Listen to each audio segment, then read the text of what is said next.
Welcome to Gulfstream Park West. Welcome to the Gulfstream Park West Handicapping Show. Ron Nicoletti, along with Acacia Courtney. And we both had a case of the giggles before we came on because it's such a nice day here in South Florida. We've got a fast main track. We've got a firm turf course today. Lots of fun yesterday. We told you about that rolling super high five, and we thought they'd bet over 100. They bet over $250,000 into. So when we get those carryovers, you got to pay attention to that. Now, we got a carryover today in the Rainbow Six, which we'll talk about in a minute. So nice day so far. Nice day so far. We always have fun over here. Got to keep it fun and entertaining, and it's always a good time. 10 races today on the card here at Gulfstream Park West, and as always, all the simulcast and everything available across town at Gulfstream Park, but always a good time and lots of good stuff on tap for today. Yeah, you make a good point there. Now, next week, next Friday and Saturday is the Breeders' Cup. You have to go to Gulfstream Park. They're going to have all sorts of stuff over there for the weekend, Friday and Saturday, actually, for the Breeders' Cup, and you'll have to do that over at our beautiful facility, Gulfstream Park, and you got a lot of fun there. So let's cruise through the wagering menu today. We started off with every race with 7 horses or more with the rolling super high five. That's what I was alluding to yesterday. That had over 250,000 in that pool, starting anew this afternoon. And you're going to have an early pick 5 ticket. Race number 1 also starts the early pick 5. I'll have a ticket there. Again, as I mentioned, we have 10 races today. So race number 5 is where the Rainbow Six is going to start. Yeah, the Rainbow Six will start in race number 5. And I mentioned that carryover. We got $24,000 plus in there, just nearing $25,000. So they'll bet now. Yes, 24 and 164. So it'll be up near $50,000 for sure. And of course, the best thing about it, only a 20-cent wager. And we end the day each and every day with that final pick 5. Final pick 5 starting in race number 6 today. A 50-cent wager there for the late pick 5, and I'll have a ticket. We took care of all of that business. Now let's get into handicapping these races here. The first race, 7 furlongs, maiden claimers, 3 and up, $10,000. We do have one jockey change in the race number 1. It comes on the 6. Make the rider Richard Mitchell. And I started off with the number 2, Nacho Giant. Is that how you saw it? Well, it is, and I'll show you my early pick 5 ticket here. And I think that Nacho Giant is a potential single, but you'll see with the ticket, I did actually go too deep here in this race just to be a bit protective. I also used the number 7, Private Safe. You know, I don't like to get kicked out in the first leg, so always a little bit hesitant about singling in race number 1, but I thought that that would be the most logical single for the early pick 5. Thought that the final leg, I went 4 deep, a tough maiden claimer there, but $48 for me. Yeah, I don't remember how many courses I used in the 5th. It'll come up in a couple of minutes, but I'm sure if you used 4, I only used 1 or 2. That's how it usually works. I think I actually used more in there, but that's a couple of moments. As I mentioned, Nacho Giant, I believe, is the one to beat in the opening race. Currently, very early in the wagering, up there at 2-1. Up there at 2-1. It was just beaten by a head last time out, and I want to go back and show that race. This was on October 13th. He was the number 6 that day, and I thought it was a very good performance. He was really game. We're going to show the stretch run here. It looks like he's going to be able to pull away and get the win, actually, but as I mentioned, really game and just got beat by a head. He was beat by Gran Identidad, who I think was really due for his maiden victory. It was double-digit starts for him, but you see the two of them going down the stretch, and Nacho Giant on the inside, just so very game. It looks like, again, he's going to pull away and get the win. Just got caught at the end. I think this is a better spot for that horse this afternoon. So Nacho Giant, as I mentioned, on top of both of our tickets. I went with the 5 in second. I'll tell you why. 10 Saints stretching out to 7 furlongs after he was pretty wide. He was a 5 wide last time. He produced a 5th place finish behind impressive maiden winner Nutty Boy going 3/4 of a mile that day. Nutty Boy was very impressive. He came back after that and he ran a good second in there after that maiden victory. So I'm keying off Nutty Boy, and it's Sandra Silka.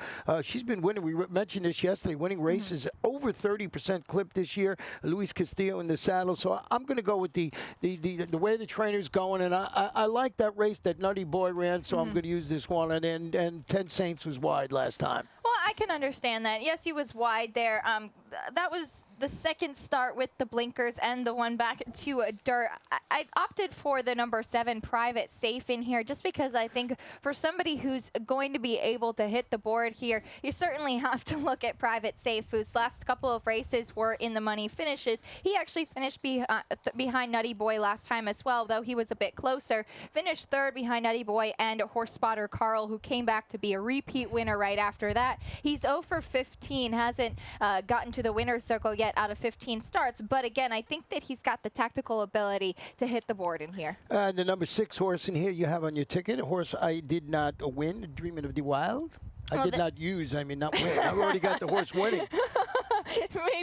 maybe you gave him a little bit of an early on jinx. Well, this one had a sloppy track last time, which he certainly didn't seem to like. Back to a fast track today where he's hit the board before and cutting back in distance slightly to the 7 furlongs. Yeah, I think the race goes through Nacho Giant myself. The other one, the minor play, is you can go different ways, but I think Nacho Giant, like you mentioned, you almost singled this horse in your first leg, and I can understand why you're there. Looked like a really nice performance, just got beat that head. Let's go to race number 2 this afternoon, a 1 mile claimer, fillies and mares 3 and up, non-winners of 3 races in life for 3-year-olds, $6,250, no scratches or jockey changes to report in this race. And I went to the inside with the number 2, Feeling Awesome. You went with the number 4 horse in here, and that's a Sweet Irish Rose. Well, I'm kind of going with Sweet Irish Rose as a little bit of a horse for course angle. 10 out of 12 races at Gulfstream Park West were in the money finishes. Tried the turf last time in the first start for Antonio Sano. Now going back to the dirt where she seems to have most success. I think the turf was a little bit of a failed experiment. She's also getting some class relief. Yeah, I mean, the horse you got to have in the ticket. I have it somewhere. I think we got the same horses, just flip-flop around. I did go with the number 2 on top, Feeling Awesome, who's stretching out to a mile. 4 previous races at this distance with 1 win. Returned from the freshening to finish second against this caliber of competition. That was going 7 furlongs. It was across town at her sister track, Gulfstream Park. And I just thought of that performance. This one was the one to beat in here. Now, you went with the number 6, Canary Green, in second, who was actually the morning line favorite. Yeah, this one, it has some class relief here. I don't know about being a favorite in here. Certainly can win the race. Was well beaten last time against 12-5 condition claimer. So dropping down to the 62.50, has won against a bit tougher. So we'll see if that class relief can wake this horse up. Yeah, I mean, I was just not enamored with that last race. I mean, used it on the ticket. You have to on the drop, but I just wasn't enamored. I went with the number 3 horse in second, actually on my ticket, who you have in fourth, Infantrada. Isn't this one making its second start back from Malaya? He tracked the pace. He finished a distant third behind Feeling Awesome. That's that same horse going 7 panels. Henry Collazo, Jose Alvarez. If you like Feeling Awesome like I do, you got to have Infantrada on your ticket, and that's the way I saw the race playing out. I think so, too. And this one actually finished ahead of Canary Green 2 starts back when Edgar Zayas rode in the saddle. Jose Alvarez, certainly a capable jockey in today. But I thought that number 4, Sweet Irish Rose, with the little surface change in the horse for course. We'll see how that works out. I had that one on my ticket, as we mentioned. Now we'll go to race number 3, 7 furlongs claimers. Fillies and mares, 3-year-olds and up, $6,250. Got a scratch in here of number 5, Valid Wildfire, so we're going to be dealing with only a 5-horse field in here. I went to the inside, and so did you, with the number 1, Kicking In, now in the Tammy Levy barn. Well, I really like this horse in this spot. First time in the barn of Tammy Levy. She's about 24% with horses in her barn for the first time. This one finished at actual okay fourth, last time out. That was against $10,000 optional claimers. So she's going to drop off the trainer change here. The last time she ran against the 62.50 level, she won by 5 1/4 lengths. So she's going back to competition that she's certainly familiar with. Jonathan Gonzalez in the saddle. Lots to like about Kicking In. Yeah, he has that lead at the 3/8 pole last time out, just backed up. And as you mentioned, a good barn, good off the claim. So lots to like about that number 1 Kicking In. I went with the 2, Venom Girl in second, who you have in third. This one beating the neck at this level and distance back on August 11th. Is dropping, turning back. He dueled for the lead last time out. She dueled for the lead last time out. And ran okay, faded to 5th and last. But that was a 12-5 optional claimer going a mile. And it was also on a sealed, sloppy track. So I'm a forgiving sort. So I'm going to forgive that race and put this one in second. Yeah, I can forgive that as well. I had this one on my ticket for all you mentioned. My biggest concern with this horse is that she's 0 for 14 in 2016, so she hasn't had a win out of 14 starts in this year. She does have 7 in the money finishes, so she certainly has the ability to hit the board in here. I used the number 6 in second, who's coming off of I thought a pretty good third last time at 6.5 furlongs, a slight stretch out. She was only beaten by a length and 3/4. She's now in the barn of Fernando Abreu. Yeah, let me just, she's a logical contender in this particular race. Also used the 4 Cherries win and stretching out additional furlong after rallying on a sealed, sloppy track. Finished second, a local return against 6,250 condition claimers going 3/4. Rowan Creighton, Richard Mitchell handling the jump up into open company, so it is a jump up. We've talked about 4 of the 5 horses in here. Did we leave anybody out? No, I think we talked about, you did 3. Well, we haven't talked about Elusive Harmony, so we'll give her a quick mention. I threw this one on in fourth. Came off of a 9-month layoff last time out to be well beaten against state-bred $12,000 optional claimers there. Now coming back in just 7 days. So I guess that's a sign that she's fit and ready to run again, run right back. They added the blinkers last time, and she gets a big drop in class. Nice breeze today. Hold on to your hats here. It's been fun. But and yesterday we had this big breeze too, and it was really, helped the horses going up the backstretch, and was certainly hindering when they're coming through the stretch. So it was good for, for closers in that particular race. So we'll see how the track plays out. Always good to watch those first couple of races before you plunk all your money down. You got to bet those first two, but then you got to go on and bet more. Now, fourth race, 1 mile on the turf. Claim is 3 and up. Non-winners of 3 races in life. $8,000 in here. Nice field of 9 runners in here. I like the 5, and so do you, and that is India Naughty now. Now in the Efren Loza Junior Bond, this gelding is making its first start since finishing second behind a couple of next out winners. Quite the issue, and Zippy Zappy in a 10-condition claimer going a mile 16th, July 24th. I want to go back and show you this performance here, because if you read the trouble line in this horse's last race, there is really no trouble line written there. So you're going to see this horse right now coming down. He was like 3 wide here, and Indian Naughty is going to get to the inside here, and you're going to see as this race progresses, turning for home, gets to the inside here, coming down. Now, I mentioned the 2 horses she finished behind. Both came back to win the next start. You see this horse on the inside, just right here, is going to get in tight quarters and, have to put on the brakes and stop and just jam it up there. And I just thought, that I don't know if it cost the race, but those 2 horses in front came back to win their next starts. You look at the trouble line in the daily race form, it's not there, so we'll see if this helps us this afternoon. I know you had this one on top of your ticket. I do. Well, he definitely got, definitely got a little bit squeezed in there and was put on the shelf for about 3 months now, so coming back, but taking the blinkers off as well, and I think that that's going to be a good move for him too, maybe help him see his competition a bit. And I want to give a trainer stat on trainer Efren Loza Jr. in the past 5 years with horses taking the blinkers off on the turf. Pretty strong numbers here. 9 for 51, 18% win, 23 for 51, 45% of the time in the money, and a really good ROI of 285. Well, you sold me now. Besides the trouble trip, that's it. we got the stat to go with it. We both, I believe, went with the number 6, Mr. Money Pants, in second. Yes, our old friend Mr. Money Pants is back now. Hasn't run since August 20th, and he's a big closer. We actually saw in a couple of races him come for a little bit closer towards the pace, which is what I think he might have to do here, because I don't think there's that much pace for him to run at here in this race. I don't know if there's any real clear speed. The number 1 Battlefront might be the speed in here. So that's the question with Mr. Money Pants, that if he is far back like he has been before, he'll be a little bit pace dependent. But if he's placed a little bit smarter, then he could be a player. Well, there's a horse in here I want to mention who I put in third in here. The 4 Burning Wild is wheeling back at the same level and distance after rallying to come from off the pace to come within a neck of spring in a 47-1 upset.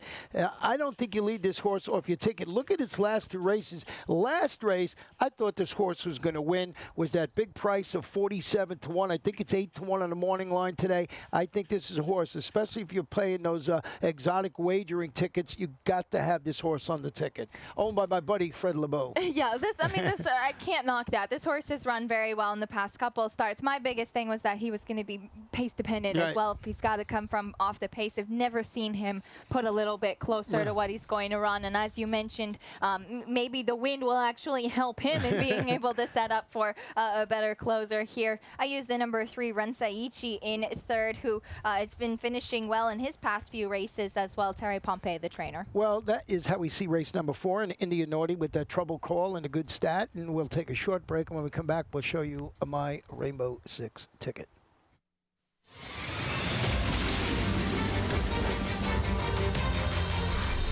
Next January, 12 horses, $1 million buy-in for a $12 million purse.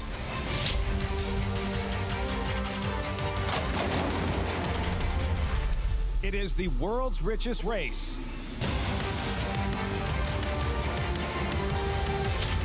It is the Pegasus World Cup.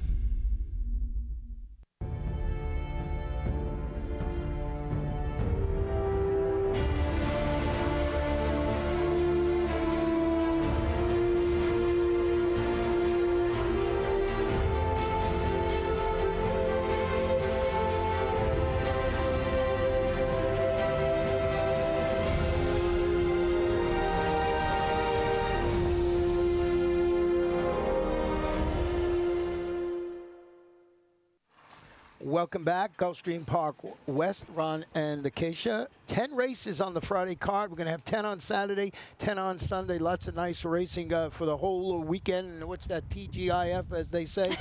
Thank God it's Friday. I got it right. It's amazing right there. So this is the fifth race, 1 mile maiden claim of fillies, 2-year-olds, 12-5. As I mentioned, the Rainbow Six with a 10-race sequence, as our buddy Pete would say, starts in race number 5. And I'll show you my ticket here. And stepped it up a little bit today because I could not find a single. It's $57.60 today. And I went too deep in here with the 1 Gone Rose and the 6 Tavrita. And I would have liked to use the 8, but I didn't. I know I went 4, 2, 2, 3, and 3. And I know you had 4 horses in this race. I wanted to go deeper in race number 5. I just wanted to make the ticket somewhat affordable, $57.60. Now, I'm curious to see who you do have on top of your ticket. Well, I went with the number 3 Flying Dude on top in here. So not one that you actually used in your Rainbow Six. So that's normally how we do it here. This horse is actually 6-1 on the morning line, but I think has a very big shot. And just based off of what I saw in this race, again, I went 4 deep in my my early pick 5 ticket. Excuse me. I think that Tavrita is definitely going to be a tough one, stretching out now an easier competition. And I like the number 1 Gone Rose quite a bit in here. But I went with Flying Dude, who's dropping a bit in class. Ran against $25,000 maidens in her debut. That was going 6 furlongs. So she's going to stretch out, and she's also adding the blinkers on today. I think that I think it was a beneficial first debut race for her, just a bit inexperienced. Leonel Reyes stays in the saddle. Victor Barbosa, the trainer. Turned out to be a key race, you know. There was 6 horses come back to run the next race, and 3 of them have won in the next start. So lots to like about it. Did not use it on the ticket. Like I said, if you can go deep in this first leg of the Rainbow Six, you do it. But I did go with the inside horse who you have in second. That's Gone Rose, dropping to this level we've been talking about, 12-5, stretching out around 2 turns to earn, I mean, a tepid nod in here. Trainer Gustavo Delgado has Tyler Gaffleone atop his daughter, Gone Astray. Gone Astray, certainly bred to handle this 1 mile distance, and that's why I went there. And, you know, Tyler Gaffleone, you can't go wrong with him on the horse. So I went with Gone Rose. You had it in second in there. And then you went to the number 8, I believe. Yes. I used the number 8, Ola Princess, who's going to drop a little bit in class. Larry Bates is the trainer. This one tried the turf in her debut, didn't really do any running there. Certainly an improvement on the dirt next time, and that's the theme in here. Everybody's stretching out. The only one that has some experience on it as far as distance goes is the number 4, Ladies Private, who you used in 4th, and then Tavrita, who ran at a mile, but against much tougher. Yeah, she got a claimant tag sliced in half today. Second in her local debut with the $25,000 11. That was going 6.5 furlongs. Gennady Dorochenko, Luca Panici. Luca, you know, riding in good form. I just thought the horse that you had to have somewhere on the ticket. But as you can see, the way we're just talking about this race, I think it's a very wide open affair. And I basically went with my selection, you know, with the breeding, and you went with the drop down. So we'll see how this race plays out. So not an easy one to try and figure out. Race number 6 today, 5 furlongs on the turf, maiden special weight, 2-year-olds. We do have one scratch in here of number 3, Bad Nate. And please note that this is where our final pick 5 of the afternoon starts, and Acacia is going to show you her ticket. Well, I didn't think this was an easy way to start off the pick 5 either. You had a tough start to the pick 6 and a tough start to the pick 5 as well. So I went 4 deep in this opening leg. I thought that the Eddie Plisa horse, the 1 R War Eagle, and the Mark Cassie horse, the 5 In His Image, were going to take most of the money and be logical ones in here. But I do really like the number 2, Olive Barbados, and so decided to go 4 deep. Again, I agree with you. A tough sequence here. No singles for me either. So $48. Well, the number 1 War Eagle, as you mentioned, is a $300,000 Son of Unbridled's song. So let's go back and let's show you. This one is from the Eddie Plisa Jr. barn. You know, he was sprinting on the main track at Parks in Monmouth. Eddie Plisa Jr. He's really good with the turf to dirt angle. I'm going to show you a stat on that right now with Eddie Plisa Jr. 2-year-old, first time on the turf. This one not bad. It's 7 for 51. This is your stat. You read it. I forgot. I'm saying I didn't write the stat down. Go ahead. Go right ahead. Well, for you Auburn fans out there, our War Eagle, Eddie Plisa Jr. in the past 5 years with 2-year-olds trying the turf for the first time. 7 for 51, 14% win. Strong in the money, 43%. But look at that ROI, just $1.05. And especially here, you can imagine, I think, as I said, that this horse will be pretty well bet. But I thought the percentages were relatively strong. It's all about me, me, me. Oh, I want to say everything on the show. Did you put this horse on top? Yes, I did. I put this horse on top because the dam won on turf as well. Unbridled song about 15% with 2-year-olds on the turf. I think that all of the reasons are there. So for me to be able to put this horse on top, absolutely should be the one to win. But again, that's why I thought there's a couple others with a live chance. You saw that stat I just showed you. Here, the number 5 in his image needs improvement on his local turf debut at this same level and distance where he dueled throughout. He was beaten only a half length. It was a good performance. Mark Cassie got Tyler Gaffleone as Edgard moves to our War Eagles. So we got our little musical jockeys going on here with the switching there. And you're right. Those are the 2 horses that are going to take all the money in here. Yeah, certainly not settling with Tyler Gaffleone in the saddle. Actually rode this horse in his debut, but I want to go back and show this video. This one is from October 13th, and this horse has the turf experience in here, so that's certainly going to give him an edge. Just beaten by half a length, and he looks like he has some speed as well. He was the number 9 that day, and he's the same kind of thing that I showed earlier. He was dueling with Apache Brave, who ended up actually winning that race, just beaten by a half a length, but I thought he was very game. Again, he was the number 9. He was actually 8-1 that day, and I think that he's going to take a lot more money today. It was the 2 of them and everybody else, and he's again, game to hold on for second. I don't think he was going to be able at any point to get by that horse, but again, very game for second, and I think that he can improve off of that. Yeah, I mean, absolutely. I would not be surprised at all if this horse wins the race in there. Now, the horse I used in third, and so did you, was the 9 slot player who's debuting on the grass today after finishing a solid third behind a repeat winner called Basha, and in front of a next out winners called the Red Cotton and Apache Brave, who you just mentioned. That was in its 5.5 furlong debut across town at Gulfstream Park. Ralph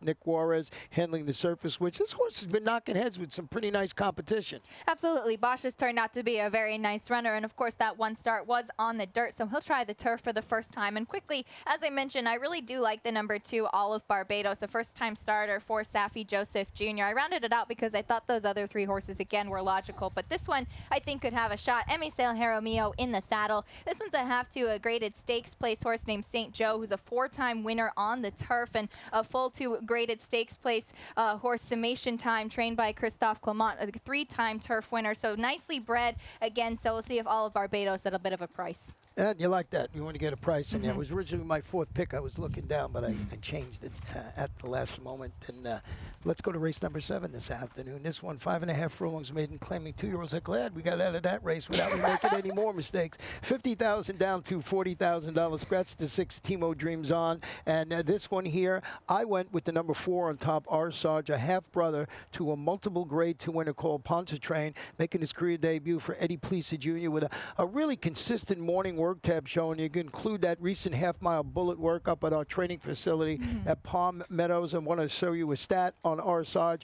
Eddie Plesa over the last 5 years with 2-year-old first-time starters, all maidens in this one, 30 for 118. So it's a big sampling, and he wins 25% of the time, 52% of the time in the money with a positive ROI of $2.28. So that was a little, we talked about this yesterday when I was doing this stat. I was shocked that it was such a big sampling and such a good sampling. So, but it's no, we're not letting you know anything secret here. It's Eddie Plesa Jr., so it's not any great shakes, but that's the reason I put this horse on top of the ticket. Absolutely. I had this one too. I actually opted for his other runner on top just because he has the experience, and that's the number 1, R. Space. So you've got R. Sarge and R. Space, both from the barn of Eddie Plesa Jr., and R. Space does, again, have that experience. It looked like he was working pretty strongly at Palm Meadows as well, also dropping from maiden special weight to maiden claiming. Should we mention it again? You know, the old adage of the longer price of the uncoupled entry. You got to watch that when it happens in there. I closed it out, and so did you with the 3. We got those 2 flip-flop, actually. Either one, you know, can win the opener there. Number 3, Ultimate Dude, is the son of Drosselmeyer, debuting for trainer Michael Yates with a trio of solid workouts showing over the Gulfstream Park main track. It's Lasix, Jose Alvarez. I just thought this horse was working good enough to be part of the action. I really liked that work tab, and that was very appealing for me, and I closed out with the number 2, Promete, from the barn of Leo Aspera Jr. Tyler Gaffleone going to be in the saddle. Yeah, I got him on my ticket too. We're in agreement except for the first 2. We got him flopped. Now, 8th race this afternoon, 7.5 furlongs on the turf, a starter optional claim of 3-year-olds and up, or the optional claiming price of $10,000. didn't know what to do with the number 7 horse in here. We'll talk about in a moment when you get to it in there. But I liked fan base. I was almost thinking of a single in fan base when I was putting my Rainbow Six ticket together. I'll tell you why. This one's going to try 10,000 optional claimers at this 7.5 furlong distance after going up and pressing the pace throughout, finishing second. It was a 16 optional claimer going a mile across town at Gulfstream Park. Joe Cantonese got the gal, got Tyler Gaffney on. I thought that was a really nice performance last time. Pretty gutsy performance. It was, and he finished second there behind Thinkin' Quality, who went on to win again after that repeat winner. So he's getting to run against just a little bit of a notch tougher in here.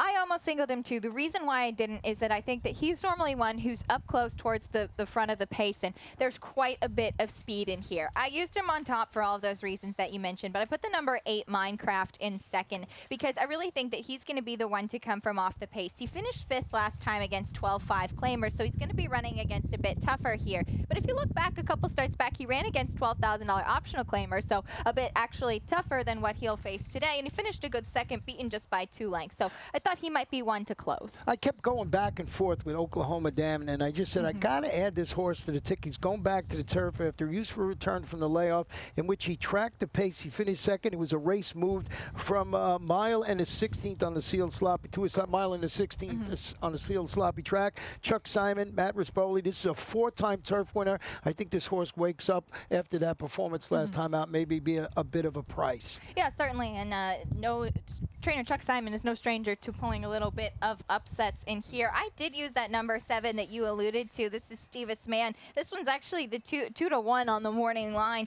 but it's coming off of a very impressive resume. Though, here's the question here. He's been running on the poly at Presque Isle. It's only on here, since he did run at Keeneland back in October of 2015. Very well beaten that day. He's been in excellent form at Presque Isle, so the question is how he's going to be able to transfer that over here, but he's been sprinting there, what I think is not as tough competition as what he'll face here. Well, he's never been on the turf.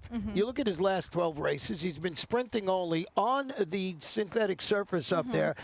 Sorry, I got to watch one, especially if it's the 2-to-1 morning line favorite. Now, if the horse wins, I understand it totally and everything like that, but I got to watch one here. I just couldn't find anything that would make me think maybe it's just people are enamored with the buyer figures or something like that because he is fast. Don't get me wrong, he's fast. He's very fast. But can he translate 2 turns on the turf? We'll see. I left him off, and that was my reasoning, and I was pretty adamant about that, wasn't I? Very strong. Well, we both did use the number 3 Chief Envoy, who looks to have some speed as well, stepping up in class here. Now third off of a layoff. Ralph Zadie, Edgar Zayas in the saddle. He drew away pretty impressively at the $6,250 level, but you look at his previous turf race, he's only had one. It was over at Tampa Bay, I believe, so there's reason to believe this horse can run well on the turf this afternoon. So reason I used it on the ticket, and when I get this worked up, that horse, 7 horse, can't lose. You know that. That's the racing gods telling you that. Race number 9 this afternoon, 6 furlongs maiden special weight fillies, 2-year-olds. Scratch the 3 baby monsters, scratch the 7, the blonde, and we'll see how this race plays out. I like a horse in here, and that's Hello Juliet, a 4th in her maiden special weight debut. That was back in July. Now she's back in the maiden ranks after following a 4th place finish. That I want to show you this performance here, and this was in the Desert Vixen, and I just thought it's just the last 1/8 of a mile. I thought this horse was running exceptionally well. I mean, they went fast in this race in the Desert Vixen, but this horse is way back, and you just, if you hear the call, it's not even anybody's sight now, and this horse just keeps running. And the reason I'm showing this race, this is, a stake race, and this horse is made, and it comes flying at the end. There you see the horse on the inside, just keeps coming and coming and coming. Late here, there it is, highlighted. And I just thought after performance, coming back here, ran well in her debut in July with maiden, so I'm just thinking she classes up nicely in the spot. Well, I think so too. She's also been working very steadily at Gulfstream Park West here, and she ran in the My Dear Girl after the Desert Vixen too. She tried that stretch out, so she's back in the sprinting distance as well. But I thought it was a game performance, given the fact that, as you said, they did go fast, 21-3 for the opening quarter of the Desert Vixen. She was running against repeat winner Cajun Delta Dawn, and just tougher competition than what she'll have here. I think that this is where she fits to get the maiden win. Now, we don't know if they just outran her early, and she's got to come from way up to pace, so maybe she's another one that you'd say is pace dependent in there, but I just think she classes up nicely. Put her on top of my ticket. Now we got our 2nd and 3rd selections flip-flop. You went with the 1 Uno Dude. This one from the rail, which of course is always a little bit of an adventure there, but first-time starter for Ralph Nix and Tyler Gaffleone. Again, respect for the connections. A 2-year-old filly by First Dude. Yeah, getting Lasix this afternoon for all the reasons you mentioned, in case you just, the only maybe a little bit of concern is that inside post. Tough to win when you're first out in there. And now number 8, Flying Queen, is a daughter of Majestic Warrior, debuting for trainer Victor Barboza. He also had the 7 horse in here, and that one scratched out. So he's leaving this one in. I want to show you a stat on Victor Barboza over the last 5 years with 2-year-old first-time starters. He's on the dirt. He's 4 for 11. It's a limited sampling, but that's a 36% win average, 3% in the money with a $6.70 ROI. So it's a small sampling, but boy, it's a good sampling. So Flying Queen, the reason I got this one on the ticket, and that would also bode well for the blonde, but the blonde not going to run today. Not going to run today. We'll have to wait another day. I agree with you on Flying Queen. The dam was a stakes winner as well. Edgar Zayas in the saddle. Let's go to our final race this afternoon, and this one is 5 furlongs on the turf. Maiden Claimants, fillies and mares, 3-year-olds and up. Scratch the number 10 horse in here, and we'll see how this race. What'd you go in here? You went with the number 3 horse. I did. Well, I think that this is a race. It's the final one, Maiden Claiming, when you just have question marks about everybody else that has experience, so I landed on the first-time starter. This one from the barn of Angel M. Rodriguez, Edgar Zayas in the saddle, and it has a steady work tab at Gulfstream Park. Nothing outstanding that's going to jump off the page, but running on the turf for the first time for this debut. The dam was a stakes winner and a 3-time turf winner, so obviously bred to handle the grass here. And again, just respect for the connections, gets Lasix for her debut. Yeah, I mean, I could understand that totally going with a first-time starter. I used that one on the ticket, but I did go with the 8 Hailing. He's cutting back to 5 furlongs on the turf, set a pressured pace, and retreated to finish last in her $10,000 career debut, going 6.5 furlongs in the main track. This is a 4-year-old daughter of Congrats,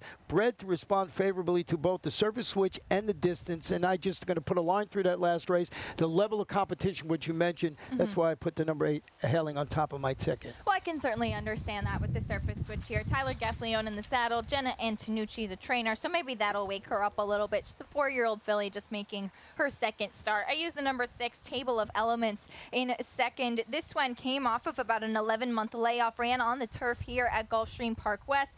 Got brushed a little bit there, but did, I think, improved a bit coming from off the pace. Gets Luca Panici up today. Yeah, and it's a wide open affair. I also used the number 9, Salsa Queen. 0 for 27 maiden, is dropping to the 10 level, turning back to 5 furlongs. First start since finishing 6th behind a pair of next out winners. It was a 20 maiden test going a mile. It was at Gulfstream back in July, but that 0 for 27 just keeps hitting me in the eye, so I'm going to just use this one on the bottom part of my ticket. Yeah, that was the biggest thing for me. I closed it out with the number 5, Victwilla, who has been running on the turf here, dropping a little bit in class, trying to improve. Well, that's how we see today's 10-race card, and good luck with all your selections this afternoon. We'll be here throughout the afternoon, and don't forget to visit the beautiful Gulfstream Park for all your simulcasting needs and actions. Absolutely. Good luck today, everyone.